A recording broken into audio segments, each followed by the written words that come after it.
हे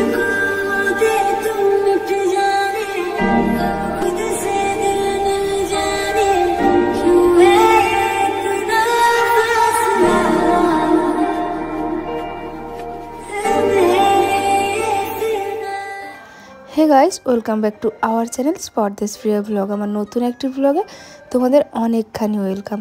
তো চলো আজকে ব্লগটি শুরু করা যাক। এই গরমে আমি এখন মেকআপ করছি, মানে ভাবতে পারছো কি, মানে মাথায় ভূত না চাপলে এরকম হয় না। আসলে বাড়িতে থেকে থেকে না মাঝে মাঝে পাগল হয়ে যাচ্ছি, ভালো লাগছে না। আর ওরকমভাবে সাজুগুজু তো করাই হচ্ছে না। এখন ninety one of the best dress হয়েছে, মানে আর কোনো কিছুই ভালো লাগছে না। তো ভাবলাম আজকে যেহেতু যাবো একটা জায়গায়, হঠাৎ করে প্ল্যানিং হয়েছে একটু মেকআপ করে যাই। এই গরমে সবার প্রথমে মুখটা ক্লিন করে নেওয়ার পর ওয়াটার বেস ময়শ্চারাইজার লাগিয়ে নিলাম। তো যাই হোক, স্টেপ বাই স্টেপ মোটামুটি হালকার উপরে আমি একটু মেকআপ করে নিলাম। এবারে লিপ লাইনারটা লাগিয়ে নিচ্ছি, দেন লিপস্টিক অ্যাপ্লাই করে নিলাম। ব্যাস হয়ে গেল আজকে মেকআপ। হ্যাঁ, কাজলটাও পরেছি, তবে এই গরমে কানে গলায় আলাদা করে আমি কিচ্ছু পরবো না, একদমই না। ওই কানে পরলে একটু ভারী ভারী হবে, একদমই পরবো না। একদম এরকমভাবেই সিম্পলভাবেই যাব। তো দেখো এখন একদম রেডি। এটা হলো আজকে আমার ফাইনাল লুক। কেমন লাগছে জানিও এই গরমে হালকা ফুলকা মেকআপ। তবে অনেকে বলতে পারো দিদি এই গরমে তুমি হেয়ারটা ছাড়িয়ে রেখে কেন যাচ্ছ? মানে সত্যি বলতে আমার মনে হয় আমি যতই যেরকম হেয়ার স্টাইল করি, যেরকমই স্টাইল করি না কেন, এটাই আমার কাছে বেস্ট। মানে চুলটা ছাড়ালে হয়তো আমাকে বেশি ভালো লাগে, এইটা আমার মনে হয়। তো দেখো এই যে রাস্তায় যেতে যেতে যে আরেকজন বোরিং মানুষের সঙ্গে যাচ্ছি। আমরা এখন ওয়েট করছি ওরা এলে তারপরে যাব, মানে কাঁথিতেই, কিন্তু ওখান থেকে কাঁথি থেকে একটু একটা দিকে যেতে হবে।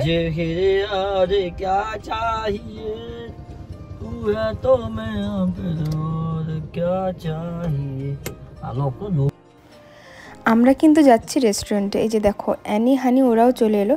অ্যাকচুয়ালি অ্যানি আর হানির বার্থডে পার্টি, মানে বার্থডে এবছর হয়নি, কিছুই হয়নি, কিন্তু মানে ওদের একটা খাওয়ানো বাকি ছিল। তো ওই এতেই দুষ্টুমাম বলছে চল আজকে ঘুরে আসি, ঘুরিয়ে আনি তোদেরকে, মানে আমাদেরকে নিয়ে চল কিন্তু খাওয়াবো আমি, এরকম একটা ব্যাপার আর কি। মানে দুষ্টুমামরা আজকে আমাদেরকে খাওয়াচ্ছে। তো আমি তোমাদের দাদাভাই, সোনাই, হানি, অ্যানি, দুষ্টুমাম আমরা সবাই বেরিয়ে পড়লাম। ছোটো মেশো তো ছুটি পাইনি, এখন ভোটের সময় ছুটি পাওয়া পুলিশ বাবুদের কাছে বিশাল বড় একটা মানে কষ্টের বিষয়, মানে ছুটি ওরা এখন পাবেই না। তো এখন চলে এসেছি। তো কোথায় এসেছি বলি, এটা এসেছি কাঁথিতেই, গ্রিন অ্যান্ড গ্লোরি। আমি অনেক দিন থেকেই শুনেছিলাম যে এই রেস্টুরেন্টটা নাকি খুব সুন্দর হয়েছে। তো যাওয়া হয়নি। তো আজকে এসে সিরিয়াসলি প্রেমে পড়ে গেলাম। মানে কাঁথিতে অনেক রেস্টুরেন্ট আছে, কিন্তু এতটা বড়, মানে এত সুন্দর এত বড় জায়গা নিয়ে কিন্তু নেই। তো ওখানটায় গিয়ে দেখলাম খুব ভালো লাগছিল। আর গিয়ে কি হয়েছে, গেলাম রেস্টুরেন্ট, গিয়ে দেখি ওখানে বিয়ে বাড়ি হচ্ছে। তো ওই জন্য আরও একটু বেশি সাজানো গোছানো, তো ভীষণ সুন্দর লাগছিল। তো প্রথমে আমরা কনফিউজড হয়ে গেলাম যে ঠিকঠাক এসেছি তো, না কোনো বিয়ে বাড়িতে চলে এসেছি। তারপরে ওখানে কথা বললাম, আবার এটাও ভাবছিলাম যে হয়তো বিয়ে বাড়ি হলে হয়তো রেস্টুরেন্টটাও পুরো বুক বা কী ব্যাপার। তো কথা বললাম না, ওখানে আলাদাভাবে বিয়ে বাড়ির জন্য আলাদা হোটেল আছে আর সাইডে রেস্টুরেন্ট আছে। তো আমরা ওখানে গেলাম, তার সঙ্গে ঘোরাঘুরি করলাম। ওখানে জানো তোমরা যদি একটু সময়, যদি আশেপাশে যারা কেউ যেতে চাও, একটু দিন হাতে সময় রেখে যেতে পারো। ওখানে বোটিংয়ের ব্যবস্থা আছে আর পার্ক আছে, খুব সুন্দর। তো এখন আমরা খেতে বসছি। আর মানে আমি যে একটু ফটো তুলছি, তোমাদের দাদাভাই বলছে খেতে এসছো, আগে খাওয়া দাওয়ার ওগুলোতে মন দাও না, অত ফটো তোলার কী আছে? আচ্ছা বলো তো, একটু গেছি ফটো তুলবো না, ভিডিও করবো না, না এটা কি হতে পারে? ওই জন্য ওকে মানে ওর দিকে চেয়ারটা সরিয়ে দিয়ে ফাঁকা রেখে আমি হানির দিকে চলে এসেছি। যে যা ভাত খাক কিনা, দুষ্টম কিন্তু বাড়ি গিয়ে মাছের, যেখানে যা মাছের ঝোল ভাত খায়, আমি ভেবেছি বিরিয়ানি খাবো। তুমি? আরে দুষ্টম যেখানে মাছের ঝোল ভাত খায় কি রে, বাড়ি গিয়ে খাবে। হ্যাঁ, বাড়ি গিয়ে খাবে বলে দিল যে, মানে এখানে যাই হোক না কেন বাড়িতে গিয়ে আবার মাছের ঝোল ভাত, মানে মাছে ভাতে বাঙালি। আমি বাচ্চা, আমাকে কিছু দেয়। তুমি বাচ্চা বলে তোমাকে কিছু দেয়নি দিদি, এটা তুমি ঠিক করছো না। অ্যানি বলছেন বাচ্চা বলে আমাকে কিছু দেয়নি।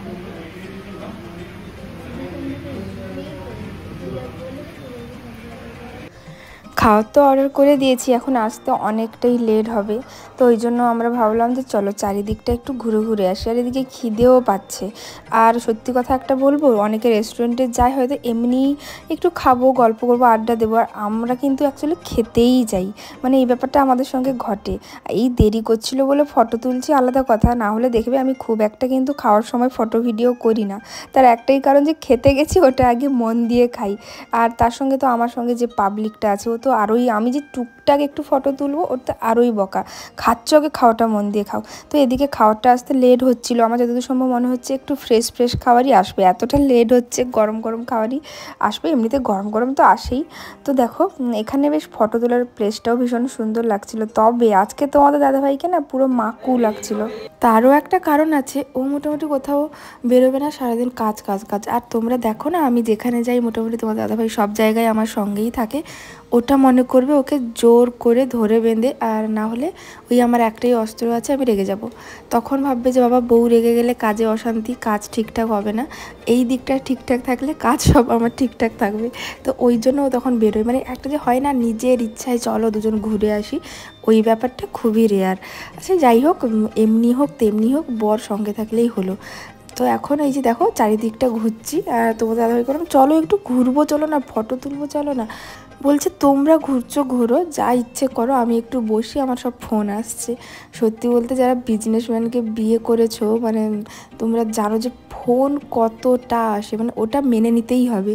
মানে দুটো অপশান, ফোন কম আসবে, বর বাইরে থাকবে, না হলে বর সঙ্গে সঙ্গে থাকবে, ফোন আসবে। তো আমি মনে করি বাবা সঙ্গে সঙ্গেই থাকুক, সে ফোন আসুক ওটাকে আমি অ্যাডজাস্ট করে নেবো, কোনো ব্যাপার না, কিন্তু সঙ্গে সঙ্গেই থাকুক। কিন্তু ও ভেতরে বসছে আর এখন চারিদিকটা ঘুরছি। আর আজকে তো এখানে বিয়ে বাড়ি হচ্ছে বলেছিলাম, তো ওই জন্য আরও অনেকটা সুন্দর করে সাজানো হয়েছে। আর এদিকে আমরা কী কী খাওয়ার অর্ডার করেছিলাম দেখো, আমরা করেছিলাম বিরিয়ানি, সেজওয়ান চাউমিন, আর হান্ডি চিকেন, না সরি কড়াই চিকেন, এরকমই কিছু। তো সত্যি বলতে আমি তো খুব একটা রেস্টুরেন্ট যাই না, তোমরা দেখেছো ব্লগে, মানে খুব রেয়ার। তো যদিও যাই, আমি যেইটাই খাই সেটা হলো বিরিয়ানি, মানে আমার খুব পছন্দের একটা খাবার। আর ওরা এটা ওটা অন্যান্য অনেক কিছু ট্রাই করতে চায়, আমি বিরিয়ানি ছাড়া আর আমার কোনো কিছু না। সত্যি বলতে হানি আমাদের বাড়িতে, মানে ও একটু এইসব ক্লাসি ব্যাপারটাও খুব মেনটেন করে, আমি এরকম থাকবো, ক্লাসি ব্যাপারটাও খুব আছে। আর আমাদের একদম ঘরোয়া ব্যাপার, গেছি দেখেছো হাত থেকে স্পুনটা পড়ে যাচ্ছে, মানে সব জায়গায় আমরা যেখানে যেমন সেরকমভাবেই আমরা থাকতে পারি, গ্রামে গেলে গ্রামের মতো, রেস্টুরেন্টের মতো সব জায়গায় সব মতোই থাকতে পারি, ওটা কোনো ব্যাপার না।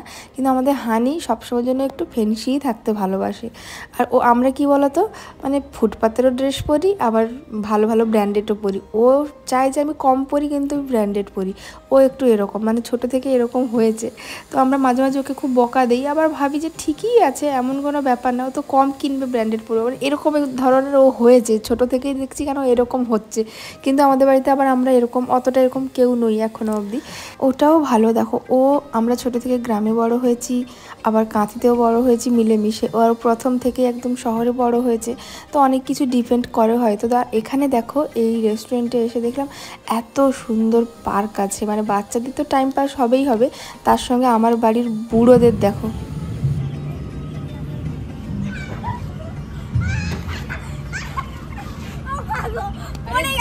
ওয়েট এমন হয়ে গেছে না, দুলছে আর না, এ পাশ মানে মাছ পজিশনে এসে দাঁড়িয়ে আছে।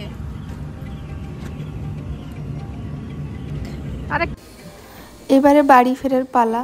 সত্যি বলছি আমি ভালো লাগছে না, আবার সেই বাড়িতে ঢুকে যাও। কি বলো তো, আমি তো প্রত্যেক দিন বেরোনো পাবলিক, মানে প্রত্যেক দিন তো কাজে বেরোতাম, এখন যদি এরকমভাবে আবদ্ধ হয়ে যাই আমার একদমই ভালো লাগছে না, আবার সেই ঢুকে যাব। তো তোমার দাদাভাইকে বলছি প্লিজ কিছু একটা প্ল্যান করো, কিন্তু অক্ষয় তৃতীয়া আছে সামনে, তার আগে তো কোনো প্ল্যান হবেই না। আবার 16 তারিখে আমার বাড়ির পুজো আছে, কী যে হবে। তো এই যে দেখো এখন বেরোবো, বেরোনোর আগে এই গেটটার সামনে দাঁড়িয়েছি, সোনাইকে বললাম একটু সুন্দর করে একটা ভিডিও করে দে, তো একটা সুন্দর করে ভিডিও করার চেষ্টা করি। 9টা বাজে, এতক্ষণে আমাদের খাওয়া দাওয়া কমপ্লিট করে আমরা এবারে বাড়ির দিকে যাব। ওরা কাঁথিতে, মানে ওদেরকে কাঁথিতে ছেড়ে দিয়ে আমি আবার ওদিকটা যাব। আজকে সন্ধ্যেবেলা একটু গরমটা কম। এখন ওদেরকে ফ্ল্যাটের কাছে নামাতে এসছে, এবার আমরা যাব। আর এই যে দেখো গিনি আমার দাদার মেয়ে, ও এসছে। আর জানো ও কোনো ছেলের কাছে যেতে চায় না, ভয় পায়। আর তোমাদের দাদাভাইকে দেখে কোলে উঠে নামতেই চাইছে না, আর কেউ ডাকলে রেগে এই এই করে বকা দিচ্ছে। যাবে না। আসো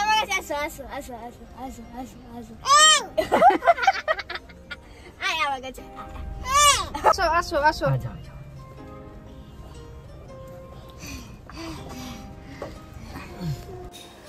তো আজকে ব্লগটা এখানেই এন্ড হলো। বাড়িতে এসে আর ভিডিও করিনি, খুব টায়ার্ড লাগছিল।